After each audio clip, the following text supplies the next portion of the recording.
Railway स्थानक परिसरात मराठी भाषेचे ज्ञान नसलेल्या रिक्षा चालकांविरोधात परिवहन विभागाने कारवाईला सुरुवात केली आहे. प्रवाशांशी संवाद साधताना स्थानिक भाषेचे ज्ञान असणे आवश्यक असल्याचा मुद्द्यावरून रिक्षा चालकांची तपासणी करण्यात येत आहे. या कारवाई दरम्यान 10 पेक्षा अधिक रिक्षा चालकांवर कारवाई करण्यात आली आहे. ठाणे स्टेशन परिसरात परिवहन विभागाच्या पथकाकडून रिक्षा चालकांची कागदपत्रे, परवाने तसेच इतर आवश्यक बाबींची तपासणी करण्यात आली. नियमांचे पालन न करणाऱ्या रिक्षा चालकांवर नियमानुसार दंडात्मक कारवाई करण्यात आली. यावेळी प्रवाशांशी संवाद साधताना मराठी भाषेचा वापर आणि स्थानिक भाषेचे ज्ञान असण्याच्या मुद्द्यावर भर देण्यात आला. स्टेशन परिसरात मोठ्या संख्येने प्रवाशांची ये-जा होत असल्याने रिक्षा चालक आणि प्रवाशांमध्ये योग्य संवाद होणे आवश्यक आहे.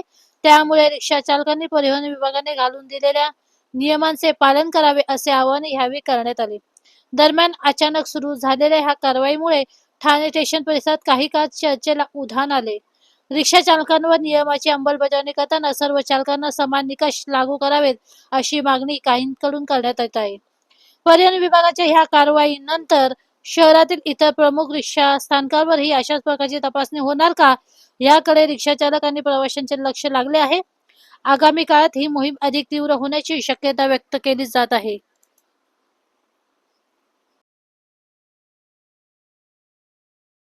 घेतल्यानंतर तरी सुद्धा जर त्यांना मराठी भाषा येत नसेल तर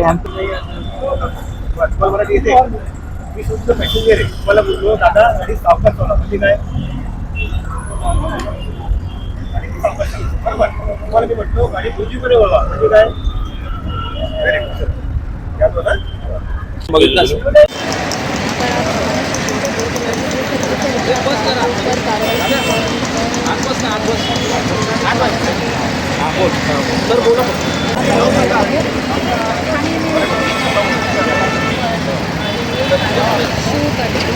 जिस तरीके से आप पर देख रहे हो थाने में यह कार्रवाई हो रही है।